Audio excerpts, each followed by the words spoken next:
সমস্ত তারিখ সমস্ত প্রশংসা ওই মহান আল্লাহ তাআলার উপর, ওই মহান রবের উপর, যে মহান আল্লাহ তাআলা রব্বুল আলামিন আমাদেরকে সুস্থ রেখে এখানে আসার এবং বসার, কিছু কথা বলার এবং আপনাদেরকে কিছু কথা শোনার তৌফিক দান করলেন। সে মহান রব্বুল আলামিনের উপর আমরা সবাই একবার অন্তরের অন্তঃস্থল থেকে শুকরিয়া আদায় করি। সকলে বলে আলহামদুলিল্লাহ।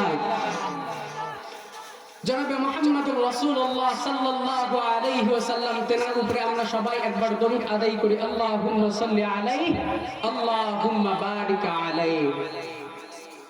তো আমার বক্তব্যের মূল আলোচ্য বিষয় হচ্ছে আল্লাহ তাআলার পরিচয় এবং আল্লাহ তাআলার শুকরিয়া।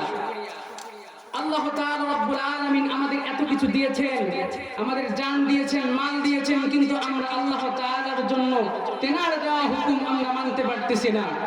আজকে আমরা তেনার দেওয়া যে হুকুম, সেই হুকুম আমরা ঠিক মতো পালন করতে পারতেছি না। আমরা যুবকেরা এখন আমরা মদ, নারী, গাঁজা, ফেন্সিডিল এগুলো নিয়ে পড়ে আছি। আমাদের যুবক এই সময়টা হচ্ছে আমাদের ইসলামের জন্য জীবন বিলিয়ে দেওয়ার কথা। আমাদের ইসলামকে কটূক্তি করে কথা বলা হচ্ছে। হিন্দুরা যারা এই দেশে যাদের কোনো অস্তিত্ব নেই, অল্প সংখ্যক হিন্দু থাকার পরেও আমাদের এই বাংলাদেশে 90% মুসলমান হওয়ার পরেও আমাদের মুসলমান ভাইদেরকে পিটিয়ে হত্যা করতেছে। আর যদি আমরা এই দেশে একটা আমাদের মুসলমান ভাইকে হত্যা করে দেখি, তাদের পিঠের ছাল আর আমরা রাখবো না। কথা বলেন ঠিক কিনা? আমরা এদেশে মুসলমান 90% মুসলমান হওয়ার পরেও আমরা কিচ্ছু করতে পারতেছি না। আজকে আমরা পড়ে আছি কনসার্ট নিয়ে, আজকে আমরা পড়ে আছি গান নিয়ে, আজকে আমরা পড়ে আছি নারী আড্ডায়, আজকে আমরা পড়ে আছি গাঁজা নিয়ে। আমরা আজকে নাই, আজকে আমরা ইসলামের পথে নাই, আমাদের ধর্মের পথে নাই, আমরা পড়ে আছি নারী নিয়ে। আমাদের এই যে স্বাধীনতা হয়েছে, স্বাধীনতার উল্লাসে এই করতেছি, স্বাধীনতার উল্লাসে একই মঞ্চে আমরা আজকে নিয়ে আসতেছি আবু তাহা মোহাম্মদ আদনানকে, আবার পরের সপ্তাহে ওই মঞ্চে নিয়ে আসতেছি গাজাখোর নোবেলকে। কথা বলেন ঠিক কিনা? তাহলে আমরা এই স্বাধীনতা দিয়ে কি করব? এই স্বাধীনতা হওয়া চাই এমন স্বাধীনতা, যেই স্বাধীনতার পর আমার বাংলাদেশে হবে খেলাফতের আইন প্রতিষ্ঠিত হবে। আমরা এমন আইন প্রতিষ্ঠিত করতেছি, আমরা এমন স্বাধীনতা চাইতেছি, আমরা মুসলমানের সন্তান হওয়ার পরেও আমরা এমন স্বাধীনতা চাইতেছি যে স্বাধীনতা দিয়ে আমাদেরকে নারীর সাথে চলতে কেউ বাধা দিবে না। কিন্তু এই স্বাধীনতা ইসলাম আমাদেরকে দেয় না। এই স্বাধীনতার পিছে আমরা ছুটতেছি, কিন্তু আমাদেরকে ছুটতে হবে ইসলামের দিকে। এই বাংলার মাটিতে আর যদি কোনো মুসলমানের গায়ে হাত দেওয়া হয়, আমরা আর বসে থাকবো না, আর আমাদের বসে থাকলে চলবে না। কিন্তু আমরা উল্লাসে মেতে উঠেছি, আমরা কনসার্ট দিতেছি, দিনের পর দিন কনসার্ট দিতেছি, নারী নিয়ে এসে সেই কনসার্টে ডান্স করাইতেছি, আর আমরা চিল্লাই সেখানে তালি দিতেছি। তো যে আল্লাহ তাআলা রব্বুল আলামিন আমাদেরকে এত কিছু দিলেন, ধন দিলেন, সম্পদ দিলেন, চলার মতো হাত দিলেন, পা দিলেন, দেখার জন্য চোখ দিলেন, সে আল্লাহ তাআলা রব্বুল আলামিন বলতেছেন ফাযকুরুনি আযকুরুকুম ওয়াশকুরুলি ওয়ালা তাকফুরুন। বান্দা তোমরা আমার শুকরিয়া আদায় করো, আমি আল্লাহ তাআলাও তোমাদের শুকরিয়া আদায় করব। আল্লাহ তাআলা বলতেছেন তোমরা যদি আমার শুকরিয়া আদায় করো, আমি আল্লাহ তাআলাও তোমাদের শুকরিয়া আদায় করব। তো এখন আমাদের মনে প্রশ্ন হলো, আমরা তো আল্লাহ তাআলার শুকরিয়া আদায় করব, আমরা তো আল্লাহ তাআলার প্রতি শুকরিয়া আদায় করব। আলহামদুলিল্লাহ বললাম, সুবহানাল্লাহ বললাম, আল্লাহ তাআলা এত কিছু দিয়েছেন যে আল্লাহ তাআলার জন্য প্রশংসা করলাম, প্রশংসা করে আল্লাহ তাআলার শুকরিয়া আদায় করলাম। কিন্তু আল্লাহ তাআলা রব্বুল আলামিন আমাদের কিভাবে শুকরিয়া আদায় করবে? আল্লাহ তাআলা রব্বুল আলামিন জানাইয়া দেন, তোমরা যদি আমার দিকে 1 পা এগিয়ে আসো, আমি তোমাদের দিকে 10 পা এগিয়ে যাই। যেমন দেখেন, আমি একবার আল্লাহ তাআলার কাছে শুকরিয়া আদায় করলাম, আমি ভালো থাকার জন্য শুকরিয়া আদায় করলাম, আল্লাহ তাআলা আমার সুস্থতা আরো সুন্দর, আরো বেশি ভালো করে দিবে, আল্লাহ তাআলা আমার সুস্থতা আরো বাড়িয়ে দিবে। আবার আমি অনেক ধন সম্পদের মালিক হয়ে গেছি, আমি অঢেল সম্পদের মালিক হয়ে গেছি, এখন আমি আল্লাহ তাআলার প্রতি শুকরিয়া আদায় করলাম, আল্লাহ এত কিছু দিয়েছেন, আলহামদুলিল্লাহ আলহামদুলিল্লাহ। নিয়ে আমি শুকরিয়া আদায় করলাম। আল্লাহ তাআলা রব্বুল আলামিন বলেন, লা ইন শাকারতুম লা আযীদান্নাকুম ওয়া লা ইন কাফারতুম ইন্না আযাবা লাশাদীদ, ইন্না আযাবি লাশাদীদ। আল্লাহ তাআলা বলতেছেন, ও বান্দারা, আমার নিয়ামত পাওয়ার পর যদি তোমরা শুকরিয়া আদায় করো, আমি আল্লাহ তাআলা রব্বুল আলামিন তোমার নিয়ামত দ্বিগুণ করে দেই, তোমার নিয়ামত বৃদ্ধি করে দেই। আর আমার নিয়ামত পেয়েছো, আমার নিয়ামত এত কিছু পেয়েছো, পাওয়ার পরেও যদি তুমি না শুকরিয়া আদায় করো, তুমি যদি শুকরিয়া আদায় না করো, আমি আল্লাহ তাআলা রব্বুল আলামিন যেটুকু তোমাকে রহমত দিয়েছি সেটুকু রহমত ছিনিয়ে নিব। এই যে আমরা বলি আমরা তো গরিব, আল্লাহ তাআলা আমাদেরকে কি রহমত দিয়েছেন আপনি তো জানেন না। আল্লাহ তাআলার দেওয়া টাকা, ধন সম্পদ, এগুলাই হচ্ছে বড় সম্পদ না, এগুলাই বড় নিয়ামত না, এগুলাই দাও আল্লাহ তাআলার নিয়ামত না। আল্লাহ তাআলার দেওয়া নিয়ামত, এই যে হাত পেয়েছেন, পা পেয়েছেন, চোখ পেয়েছেন, কত কিছু পেয়েছেন, এগুলাই তো আল্লাহর দেওয়া বড় নিয়ামত। এমন লোক আছে এখন পর্যন্ত জন্মের পর থেকে এতদিন হয়ে গিয়েছে দুনিয়ার আলো দেখতে পারে নাই, দুনিয়া কেমন কত সুন্দর সে এখন পর্যন্ত বুঝতে পারে নাই। আল্লাহর কাছে কান্না করে কয়, আল্লাহ আমার সব কিছু যদি কেড়ে নিত তারপরেও যদি আমাকে দেখার মতো দৃষ্টি দিতা, কিন্তু সেটা তো তার জন্য হয় না। কিন্তু আল্লাহ তাআলা রব্বুল আলামিন আপনাকে দেখার মতো শক্তি দিয়েছেন। আবার এমন লোক আছে আল্লাহ তাআলা তাকে জন্ম থেকেই ঠ্যাং দেননি, আবার এমন আছে আল্লাহ তাআলা দেওয়ার পরেও কেড়ে নিয়েছেন, দেওয়ার পরেও হয়তো তার পরীক্ষা নেওয়ার জন্য কেড়ে নিয়েছেন এবং তার অহংকারের জন্য কেড়ে নিয়েছেন। ইন্না আযাবি লাশাদীদ, আল্লাহ তাআলা তার কেড়ে নিয়েছেন আল্লাহ তাআলার শুকরিয়া আদায় না করার জন্য। আল্লাহ তাআলা যেমন দিতে পারেন, আল্লাহ তাআলা রব্বুল আলামিন তেমন নিতেও পারেন। আল্লাহ তাআলা রব্বুল আলামিন আপনাকে হাত দিলেন, অন্যকে হাত দেন নাই।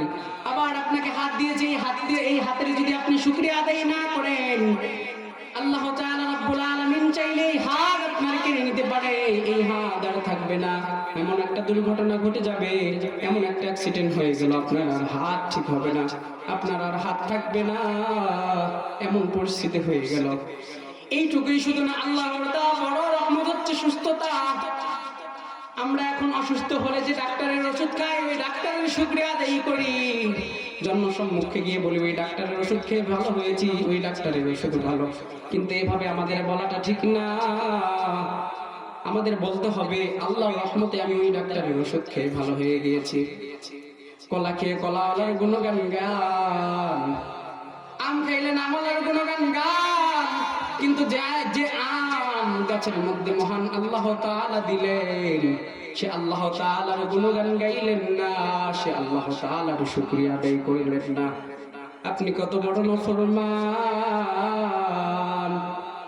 আপনি এই মাহফিলে এসে আপনি চিৎকার করে বলেন ইসলামের জন্য জীবন দিব। বক্তা যখন জোরে কথা বলে আপনি বলেন যে ইসলামের জন্য জীবন দিব, কিন্তু বাড়িতে গেলেই আপনার কাজের ফাঁকে যখন আপনি আপনার কাজে ঢুকে যান, আপনার মাথায় আর এই বিষয়টা থাকে না।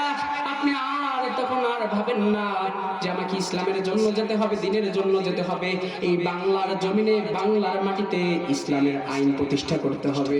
তখন আর আপনার মাথায় থাকে না। আপনারা এখন পর্যন্ত দেখেন, এখন পর্যন্ত বসে আছেন, বসে ফেসবুকে পোস্ট করতেছেন, কিন্তু যাইতেছেন না। সবাইকে ডাক দেওয়া হচ্ছে, আসেন তাদের বিরুদ্ধে আমরা মিছিল করব, তাদের বিরুদ্ধে রুখে দাঁড়াবো। এই বাংলার জমিনে 99% মুসলমানের দেশে আমাদের মুসলমান ভাইদেরকে পিটিয়ে হত্যা করা হইতেছে। আমরা কিচ্ছু করতে পারতেছি না। আমরা সর্বোচ্চ ফেসবুকে একটা পোস্ট দিতেছি, কিন্তু আমরা তাদেরকে জানাই দিতে চাই, এখন থেকে এই মঞ্চ থেকে আমরা তাদেরকে জানাই দিতে চাই, আগামীতে যদি আর এমনটা হয় আমরা আর বসে থাকবো না। আমার দেহে আমার শিরা, আমি আমার বক্তব্য থেকে বলতেছি, আমি আমার পক্ষ থেকে বলতেছি, আমার এই দেহে, আমার এই পরাণে, আমার এই দেহে যতক্ষণ পর্যন্ত রক্ত অতিবাহিত হবে, শিরা দিয়ে রক্ত বহিত হবে, আমার এই দেহে প্রাণ থাকবে। আর একটা মুসলমান ভাইয়ের গায়ে যদি হাত দেওয়া হয়, আমি আর স্থির থাকবো না, আমি তাদের বিরুদ্ধে রুখে দাঁড়াবো। এরকম প্রত্যেকজনের ব্যক্তির দিক থেকে, নিজের দিক থেকে আসতে হবে, তাদেরকে বুঝিয়ে দিতে হবে এটা বাংলাদেশ, এটা দিল্লি নয়, এটা বাংলাদেশ, এটা গুজরাট নয়, এটা বাংলাদেশ, এটা কলকাতা নয়, এটা বাংলাদেশ।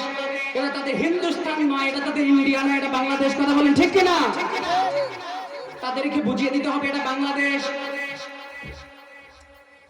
যুগে যুগে যেমন আমাদের পূর্বপুরুষেরা জীবন দিয়েছেন ইসলামের জন্য, আমাদের পূর্বপুরুষরা ইসলামের জন্য জীবন দিয়ে দিয়েছেন।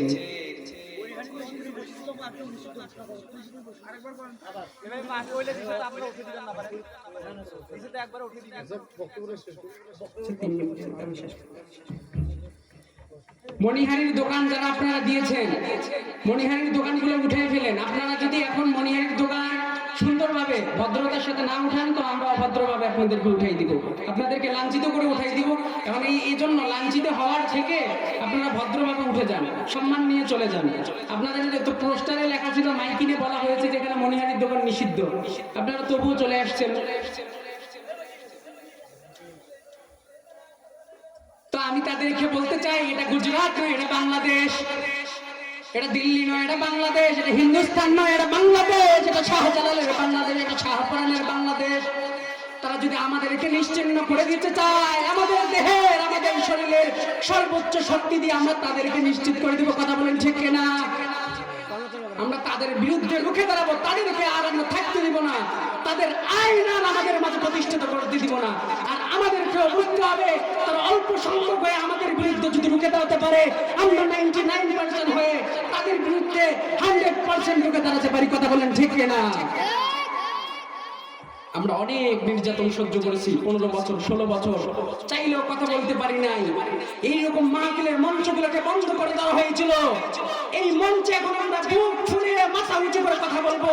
কার বাপের কত সাহসে বাধা দেওয়ার জন্য এসে এখন দিন তাকে এমন ভাবে পিটানো হবে, তার হাড্ডি মাংস আর খুঁজে পাওয়া যাবে না। কথা বলেন ঠিক কিনা? অনেক সহ্য করেছি। তো আমি আপনাদের মাঝে এটাই বুঝাইতে চাইতেছি যে এই স্বাধীনতার উল্লাসে নোবেলের গানে যাওয়ার কোনো দরকার নাই, কোন নারীর আড্ডায় যাওয়ার কোনো দরকার নাই, কোন ফেন্সিডিলের আড্ডায় যাওয়ার কোনো দরকার নাই।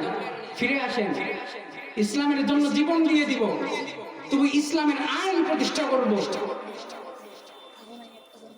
কারণ আমরা যদি এই যুবক বয়সে যেটুকু আমল আল্লাহ তাআলাকে দেখাতে পারবো, যেটুকু আমল করতে পারবো, এই যুবক বয়সের আমল আল্লাহ তাআলার কাছে বেশি পছন্দনীয়। এই যুবকদের দ্বারাই এই নতুন স্বাধীনতা এসেছে। আমরা চাই এই যুবকদের দ্বারাই আবার বাংলার জমিনে ইসলামের আইন প্রতিষ্ঠা হোক। আল্লাহ তাআলা রব্বুল আলামিন আমাদের সবাইকে সঠিক বুঝ দান করুন, সবাইকে আল্লাহ তাআলার পথে চলার তৌফিক দান করুন। আমরা সকলে বলি আল্লাহুম্মা আমিন। এগুলো আমি আমার সংক্ষিপ্ত বক্তব্য শেষ করলাম। আখির দাওয়ানা আলহামদুলিল্লাহি রাব্বিল আলামিন।